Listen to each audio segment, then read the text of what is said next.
नमस्कार मित्रांनो, या लेक्चरच्या माध्यमामधून आपण बघणार आहोत 21व्या शतकातल्या विपणन व्यवस्थापनासमोर असलेली वेगवेगळी आव्हानं, विपणनाच्या क्षेत्रात यशस्वी होण्यासाठी आवश्यक असणारी वेगवेगळी कौशल्य, त्याचप्रमाणे विपणनाच्या क्षेत्रामध्ये असलेल्या वेगवेगळ्या करिअरच्या संधी.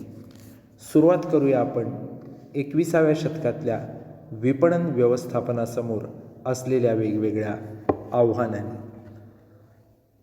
कालानुरूप विपणन कार्य हे आज आमूलाग्रपणे बदललेलं आहे. बदलतं तंत्रज्ञान असेल, खाजगीकरण, उदारीकरण, जागतिकीकरण असेल, ग्राहक संघटनांची वाढती जागरूकता, गळेकापूस स्पर्धा, किरकोळ व्यापाराची बदलती संकल्पना, ग्राहकाची बदलती मानसिकता, शासनाच्या हस्तक्षेपामध्ये होणारी वाढ, या घटकांमुळे विपणन हे आधुनिक काळामध्ये व्यवस्थापकाला आव्हान निर्माण करणारं असं कार्य झालेलं आहे. काही मुद्द्यांच्या आधारे आता आपण बघणार आहोत की बदलत्या व्यवसाय पर्यावरणावर विपणन व्यवस्थापनासमोर कोणकोणत्या आव्हानांची निर्मिती झालेली आहे. तर पहिलं आव्हान आहे ते म्हणजे जागतिक बाजारपेठ. विपणन व्यवस्थापकाला आधुनिक विपणन प्रक्रियेचा मागणी व्यवस्थापक म्हणून महत्त्वाची भूमिका त्या ठिकाणी पार पाडावी लागते. जागतिक बाजारपेठ हे आजच्या विपणनाचं स्वरूप बनलेलं आहे. एक मोठं आव्हान त्याच्यासमोर उभं राहिले. ग्राहकांच्या मागणीप्रमाणे उत्पादनात बदल सुचवणं, ग्राहकांच्या सूचनांचा विचार करणं, किमती असतील, वस्तूची मांडणी असेल, विक्री तंत्र असेल, याच्याबाबत जागतिक बाजारपेठ स्वरूपामुळं निर्णय घेताना मोठी आव्हानं ही निर्माण होत आहेत. वेगवेगळ्या देशांमधल्या कायदेशीर प्रक्रिया असतील, मोठ्या प्रमाणावरची स्पर्धा असेल, कागदपत्रांच्या अडचणी असतील, आंतरराष्ट्रीय व्यापारातल्या जोखीम असतील, या सगळ्यामुळं विपणन व्यवस्थापकांना जागतिक बाजारपेठेमुळं अनेक नवी आव्हानं निर्माण झालेलं आपल्याला बघायला मिळतं. दुसरा जो पॉईंट आहे तो म्हणजे आखूड जीवनचक्र. आता वस्तू जीवनचक्र म्हणजे प्रोडक्ट लाईफ सायकल हे आखूड किंवा कंप्रेस झालेलं आहे. साधारणतः 4 अवस्था वस्तू जीवनचक्रामध्ये असतात, ज्यामध्ये प्रवेशावस्था असते, स्वीकृती असते, परिपक्वता असते आणि ऱ्हास किंवा शेवट असतो. आजच्या बदलत्या तंत्रज्ञानामुळे वस्तूचं बाजारपेठेत आगमन झाल्यापासून ती बाजारातून अदृश्य होण्याचा जो कालावधी पूर्वीच्या काळी होता त्या मानानं आज तो कमी झालेला आहे. याचं कारण हे की अनेक प्रकारच्या वस्तू आज अस्तित्वात आलेल्या आपल्याला दिसून येत आहेत. त्यामुळं विपणन व्यवस्थापकांना वस्तू जीवनचक्राच्या 4ही अवस्थामध्ये मागणी निर्माण करणं आणि वस्तूचं जीवनचक्र आयुर्मान हे कसं वाढवता येईल हे बघणं हे अत्यंत आवश्यक त्या ठिकाणी बनलेलं आहे. त्यानंतर असतं ते म्हणजे वाढती वस्तू जागरूकता. ग्राहक हा बाजारपेठेचा राजा आहे. त्याचं समाधान करणं हे कुठल्याही व्यवसायाचं आद्य कर्तव्य आहे. ग्राहक चोखंदळ बनला आहे, जागरूक झाला आहे. त्यामुळे व्यवसाय संस्थेनं अधिक काळजी घेणं हे आवश्यक बनलेलं आहे. ग्राहक संघटना, ग्राहक संरक्षण कायदे, स्पर्धकांची वाढती संख्या, स्पर्धकांकडून ग्राहकाला दाखवली जाणारी वेगवेगळी आमिष, या सगळ्यामुळं विपणन व्यवस्थापकांना वेगवेगळ्या स्वरूपाचे प्रश्न किंवा आव्हानं सातत्यानं सामोरी येतात आणि ते सोडवण्याचं आव्हान हे त्यांना स्वीकारावं लागतं. त्यानंतरचं आहे ते म्हणजे तंत्रज्ञानामधला वाढता बदल. आधुनिक बाजारपेठेमध्ये विपणन ही संकल्पना गतिमान झालेली आहे. आजचं तंत्रज्ञान हे उद्या कालबाह्य होतं आहे. म्हणजेच तंत्रज्ञानामधला बदल हा नवीन संकल्पना, नवीन उत्पादनं हे बाजारात आणत आहे. नाविन्यता हे आव्हान विपणन व्यवस्थापकाला तंत्रज्ञानामुळं अधिक तीव्रतेनं निर्माण झालं आहे. कालमानानुसार, बदलत्या तंत्रज्ञानानुसार नवीन कल्पनांना अंगीकारून बाजारपेठेत आपल्या व्यवसायाचं अस्तित्व अबाधित राखण्याचं आव्हान हे बदलत्या पर्यावरणामुळं निर्माण झालेलं आहे. त्यानंतर आहे ते म्हणजे सामाजिक माध्यमांचा उदय. आजच्या जागतिक अर्थव्यवस्थेमध्ये नवीन तंत्रज्ञानाची भूमिका ही फार महत्त्वाची आहे. अनेक आव्हानं त्याच्यामुळे निर्माण झालेली आहेत. फेसबुक असेल, हाईक असेल, ट्विटर असेल, या सगळ्याचा उल्लेख आज सामाजिक माध्यमं या सदराखाली आपल्याला करता येईल. या साधनांमुळं जग जवळ आलेलं आहे. व्यवसायामधल्या त्रुटी किंवा कमतरता ज्या काही राहिलेल्या असतील त्याचा प्रचार जलद गतीनं या समाज माध्यमांमधनं होतो. या सगळ्यामुळं विपणन व्यवस्थापकाला साधनांच्या व्यवस्थापनाचं आव्हान हे त्या ठिकाणी पेलावं लागतं.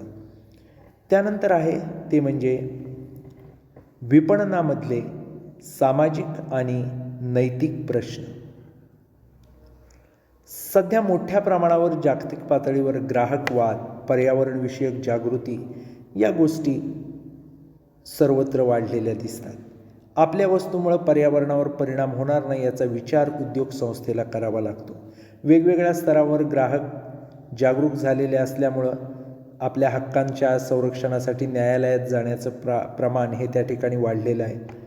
विपणन व्यवस्थापकाला या सगळ्या सामाजिक आणि नैतिक प्रश्नांचा देखील आढावा घ्यावा लागतो, अभ्यास करावा लागतो आणि ते प्रश्न निर्माण होणार नाहीत आणि निर्माण झाले तर लगेच सुटतील या दृष्टीनं प्रयत्न करावे लागतात. यानंतर असतं ते म्हणजे नवीन विपणन कौशल्य. विपणन ही एक गतिमान क्रिया आहे. विपणनामध्ये मोठ्या प्रमाणात बदल होतात. त्यामुळे विपणनाशी संबंधित व्यवस्थापकांना मोठ्या प्रमाणावर सातत्यानं बदल करावे लागतात. नवनवीन तंत्रज्ञानाचा सतत स्वीकार करावा लागतो. नवीन कौशल्य आत्मसात करावी लागतात, त्यांचा वापर करावा लागतो. त्यानंतर आहे ते म्हणजे स्पर्धा. खाजगीकरण, जागतिकीकरण, उदारीकरण या सगळ्यामुळं कोणत्याही उत्पादनाला स्थानिक पातळीवर स्पर्धा राहिलेली नाही, तर ती जागतिक पातळीपर्यंत पोहोचलेली आहे. स्पर्धेमुळं ग्राहकांची सौदाशक्ती वाढली. त्यामुळं विपणन क्रिया ही त्या वाढलेल्या सौदाशक्तीनुसार आपल्याला करावी लागते. हे एक मोठं आव्हान व्यवसाय संस्थांसमोर उभं ठाकलेलं आहे. त्यानंतर आहे ते म्हणजे मुक्त ग्राहक. स्पर्धात्मक वातावरणाचे नियम हे आताच्या काळात सगळ्यांच्याच अंगवळणी पडायला लागलेले आहेत. पूर्वीची जी संरक्षक कवच होती, जसं की लायसन्स, परमिट, ती आज गळून पडलेली आहेत.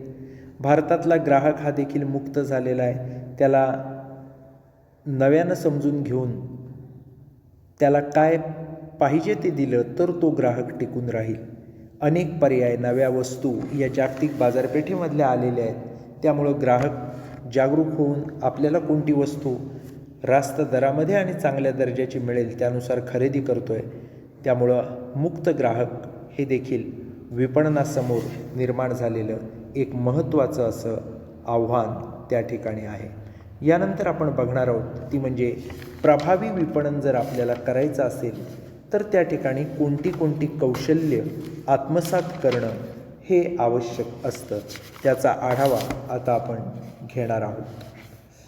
प्रभावी विपणन जर आपल्याला करायचं असेल तर काही कौशल्य आपल्यामध्ये असावी लागतात, ज्यामध्ये आपल्याला कल्पकता असायला पाहिजे, संभाषण चातुर्य पाहिजे, आपलं व्यक्तिमत्व प्रसन्न असलं पाहिजे, आत्मविश्वास असला पाहिजे, आकलन क्षमता असली पाहिजे, निरीक्षण शक्ती चांगली असली पाहिजे, माहिती तंत्रज्ञानाचा आपल्याकडं चांगला वकूब असला पाहिजे, निर्णय क्षमता असली पाहिजे, संपर्क यंत्रणा चांगली पाहिजे, मन वळवण्याचं कौशल्य पाहिजे, भाषेचं ज्ञान पाहिजे आणि विश्लेषणाची क्षमता चांगली असावी. सुरुवातीला आपण बघूया कल्पकता. प्रभावी विपणन जर आपल्याला करायचं असेल तर विशिष्ट चौकटीबाहेर जाऊन नाविन्यपूर्ण विचार करणं गरजेचं असतं. ग्राहक मिळवण्यासाठी, ते टिकवण्यासाठी कल्पकतेची फार मदत होते. विपणन करत असताना नवनवीन कल्पनांचा वापर केला पाहिजे. कल्पकता ही ग्राहकाला खरेदी निर्णयापर्यंत नेण्यात यशस्वी होत असते. कल्पनाशक्ती ही ग्राहकांच्या प्रश्नांचं उत्तर असते. त्यामुळं कल्पकता असणं हे गरजेचं असतं. त्यानंतर असतं ते म्हणजे संभाषण चातुर्य. विपणन करताना नेहमीच ग्राहक वर्गाशी संपर्क येतो. ग्राहकाशी संभाषण केल्याशिवाय विपणनाचं काम हे त्या ठिकाणी पूर्ण होत नाही. याच्यासाठी संभाषण कला अवगत असणं हे अत्यंत गरजेचं असतं. संभाषण चातुर्य जर आपल्याकडं असेल आणि विनम्र स्वभाव असेल तर विपणन व्यवस्थापक म्हणून आपण यशस्वी होऊ शकतो. संभाषण चातुर्य प्राप्त करण्यासाठी संदेश माध्यमावर प्रभुत्व असावं लागतं.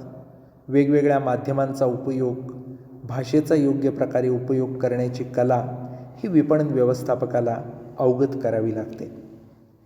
यानंतर असतं ते म्हणजे प्रसन्न व्यक्तिमत्व. विपणन व्यवस्थापक हा सतत आनंदी, उत्साही असायला पाहिजे. त्याचं दर्शनीय व्यक्तिमत्व हे ग्राहकांवर छाप पाडणारं असायला पाहिजे. त्यांच्या चेहऱ्यावर सतत उत्साहाची छटा दिसली पाहिजे.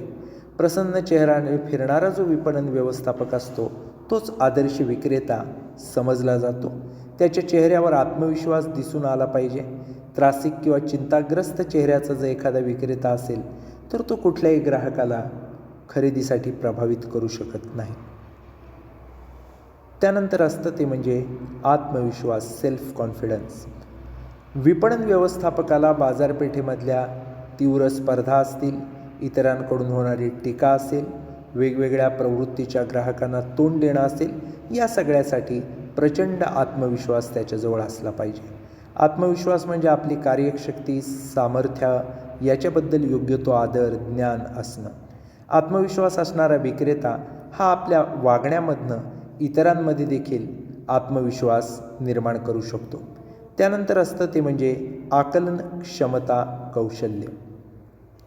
विपणन व्यवस्थापकाला विक्रीची धोरणं असतील, बाजारपेठेतल्या घडामोडी असतील, वस्तूची गुणवैशिष्ट्य, स्पर्धक वस्तूंच्या उणीवा, ग्राहकांची मनोवृत्ती या सगळ्याचं योग्य आकलन होणं गरजेचं असतं. या सगळ्या गोष्टींचं जर चांगल्या प्रकारे परिपूर्ण आकलन झालेलं असेल तरच तो विक्रेता अधिक आत्मविश्वासानं विक्री संबंधीची बोलणी त्या ठिकाणी करू शकतो. संभाव्य ग्राहकांवर सुद्धा त्याचा चांगला असा प्रभाव पडतो. त्यानंतर असतं ते म्हणजे निरीक्षण क्षमता, कौशल्य. विपणन व्यवस्थापकाची निरीक्षण शक्ती ही प्रभावी असायला पाहिजे. सखोल असं अवलोकन केल्यामुळं तो आपलं ज्ञान, अनुभव याच्यामध्ये भर घालू शकतो. ग्राहकांच्या आवडीनिवडी, फॅशन, बाजारपेठेतले बदल यांचं सूक्ष्म निरीक्षण विपणन व्यवस्थापकानं, विक्रेत्यानं करणं गरजेचं असतं. त्यामुळंच तो बाजारपेठेची परिस्थिती, भविष्य या सगळ्याचा योग्य तो अंदाज बांधू शकतो. त्यानंतर असतं ते म्हणजे माहिती, तंत्रज्ञान, कौशल्य. सध्याच्या काळामध्ये मोठ्या प्रमाणावर डिजिटल विपणनाचा वापर होत असल्याचं आपल्याला दिसून येत आहे. आज माहिती तंत्रज्ञानाचं कौशल्य असणं हे अनिवार्य झालेलं आहे. सातत्यानं त्याबद्दल नवनवी माहिती येते, त्याबद्दल अभ्यास करणं, स्वतःला अपडेट ठेवणं हे विपणन क्षेत्रामध्ये यशस्वी होण्यासाठी अत्यंत गरजेचं आहे. त्यानंतर असतं ते म्हणजे निर्णय कौशल्य. बाजारपेठेमध्ये विपणनाशी संबंधित वेगवेगळ्या प्रश्नांना सातत्यानं सामोरं जावं लागतं.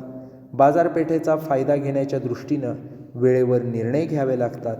निर्णय घेताना तो चुकणार नाहीत, भविष्याच्या दृष्टीने ते योग्य असतील हे पाहावं लागतं. या साऱ्यासाठी प्रभावी निर्णय कौशल्य असणं हे आवश्यक असतं. यानंतर असतं ते म्हणजे संपर्क कौशल्य.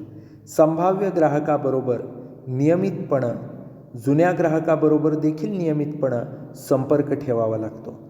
पण संपर्क ठेवणं ही एक कला आहे, कारण या कलेवरनंच ग्राहकाचं मन वळवलं जातं. याच्यासाठी सुस्पष्टता, सभ्यता, योग्य शब्द यामुळं योग्य पद्धतीनं संपर्क साधता येतो.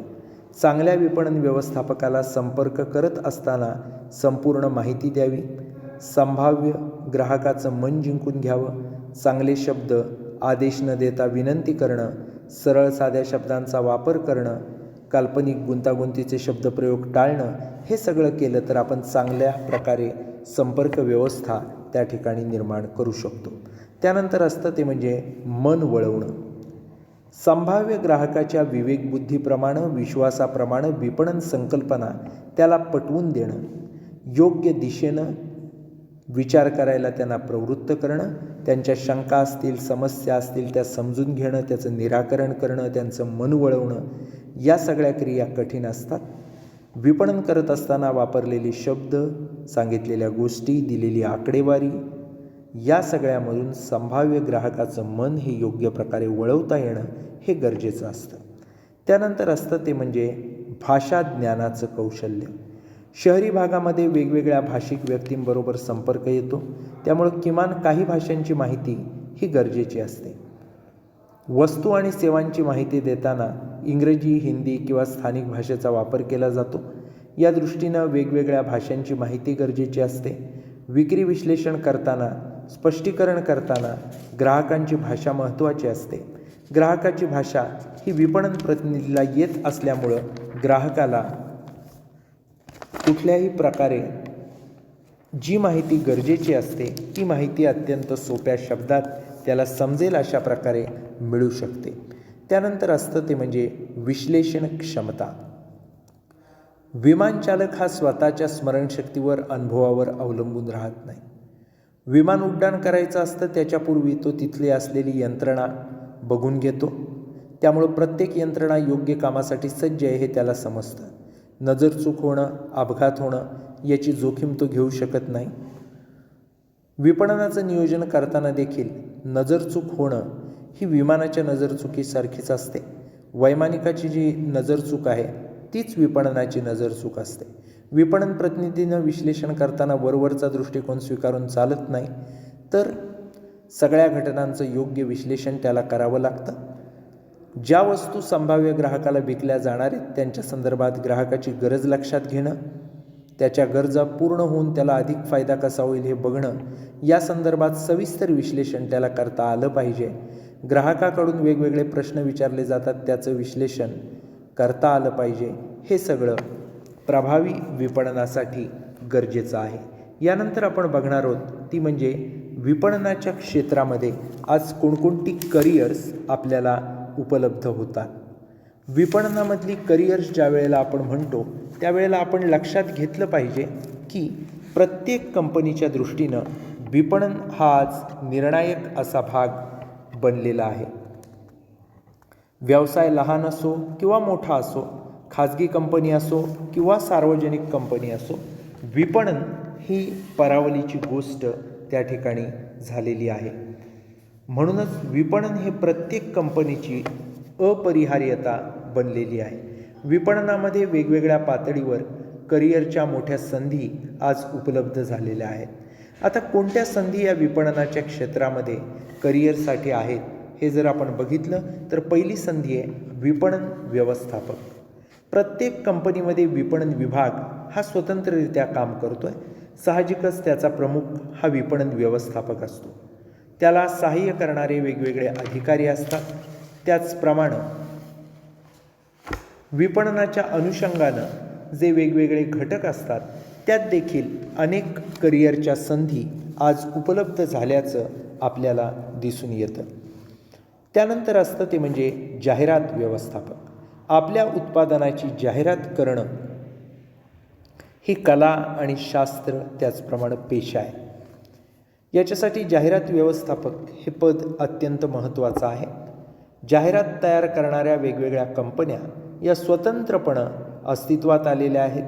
त्यांच्यामध्ये देखील व्यवस्थापक पद हे महत्त्वाचं आहे. त्यानंतर असतं जनसंपर्क व्यवस्थापन. आपल्या व्यवसायाबद्दल लोकांचा दृष्टिकोन कसा आहे हे पडताळून बघणं. याच्यासाठी त्यांच्याशी संज्ञापन कम्युनिकेशन करावं लागतं. याच्यासाठी जनसंपर्क अधिकारी हा महत्त्वाचा असतो. तसंच आपल्या कंपन्यांमार्फत नियमितपणे जनसंपर्क ठेवणं हे देखील आवश्यक असतं. त्याच्यासाठी जनसंपर्क व्यवस्थापक किंवा अधिकाऱ्याची गरज असते. कॉमर्समधून ग्रॅज्युएशन केलेले, संवाद कौशल्य असलेली अशी व्यक्ती आपण जनसंपर्क अधिकारी किंवा जनसंपर्क व्यवस्थापक म्हणून नेमू शकतो. यानंतर असतं ते म्हणजे विक्री वृद्धी व्यवस्थापक. व्यवसायाला कायमस्वरूपी विक्री वाढवण्यासाठी प्रयत्न करावे लागतात. वितरकांच्या स्तरावर असेल, ग्राहकांच्या स्तरावर असेल, विक्रेत्यांच्या स्तरावर असेल, हे प्रयत्न सातत्यानं सुरू ठेवावे लागतात. हे सर्व करण्यासाठी विक्री वृद्धी व्यवस्थापक, सेल्स प्रमोशन मॅनेजर हा नेमावा लागतो. यानंतर असतं ते म्हणजे मुद्रा व्यवस्थापक अर्थात ब्रँड मॅनेजर. कोणत्याही कंपनीला आपल्या कंपनीचा ब्रँड मुद्रा ही विकसित करण्यासाठी चांगल्या अशा व्यवस्थापकाची गरज असते. मुद्रा व्यवस्थापकाला मुद्रा निर्माण करण्याबरोबरच ती मुद्रा टिकवून ठेवावी लागते. काही वेळेला मुद्रा विस्तार करावा लागतो. यासाठी मुद्रा व्यवस्थापक हे पद अत्यंत महत्त्वाचं आहे. त्यानंतर असतं ते म्हणजे घटना व्यवस्थापक. कोणत्याही उत्पादनाला कंपनीला विपणन कार्यक्रम उभा करण्यासाठी, उत्पादनाचं नाव बाजारपेठेत होण्यासाठी वेगवेगळ्या प्रकारचे कार्यक्रम करावे लागतात. त्याचबरोबर व्यावसायिकरित्या घटना विपणन करणाऱ्या वेगवेगळ्या कंपन्या अस्तित्वात आलेल्या आहेत. त्यामध्ये घटना व्यवस्थापकाला हे पद महत्त्वाचं असतं आणि त्या पदाचा वापर करून कंपनीला वेगवेगळ्या इव्हेंटची मॅनेजमेंट ही करायची असते. त्यानंतर असतं ते म्हणजे विपणन संशोधन व्यवस्थापक. विपणनाशी संबंधित वेगवेगळे प्रश्न असतात, त्यांची सोडवणूक करण्यासाठी बाजारपेठ संशोधन आणि विपणन संशोधन हे महत्त्वाचं असतं. याच्यासाठी विपणन संशोधन व्यवस्थापक किंवा तत्सम अधिकाऱ्याची गरज असते, कर्मचाऱ्याची गरज असते. संख्याशास्त्र, मानसशास्त्र यांची आवड असणाऱ्या ज्या व्यक्ती आहेत त्या तिथं गरजेच्या असतात. त्यानंतर असतं ते म्हणजे सामाजिक माध्यम व्यवस्थापक. सध्या सामाजिक माध्यमांचा सगळीकडे उपयोग केला जातो आहे. ग्राहकाकडनं देखील मोठ्या प्रमाणात त्यांचा वापर होतो आहे. त्यामुळं कंपन्यांनी त्यांचा वापर करणं हे अनिवार्य किंवा गरजेचं बनलेलं आहे. फेसबुक, व्हॉट्सअप, यूट्यूब यासारख्या माध्यमामध्ये तज्ज्ञ असणाऱ्या व्यक्तींची त्या ठिकाणी गरज असते आणि ते सामाजिक माध्यम व्यवस्थापक म्हणून काम करत असतात. यानंतर असतात ते म्हणजे माध्यम नियोजक. माध्यम नियोजकांना माध्यमांचं नियोजन करणं, निवड करणं ही कामं पार पाडावी लागतात. वेगवेगळ्या माध्यमामध्ये वेळेचं असेल, जागेचं असेल, आरक्षण करणं, इतर संबंधित कामं करणं या गोष्टी माध्यम नियोजकाला कराव्या लागतात. माध्यम नियोजन हे काम करण्यासाठी कॉमर्स पदवीधर, ज्यांना संगणक, संख्याशास्त्राची माहिती आहे असे उमेदवार चांगल्या प्रकारे ते काम करू शकतात, त्यांना पसंती दिली जाते.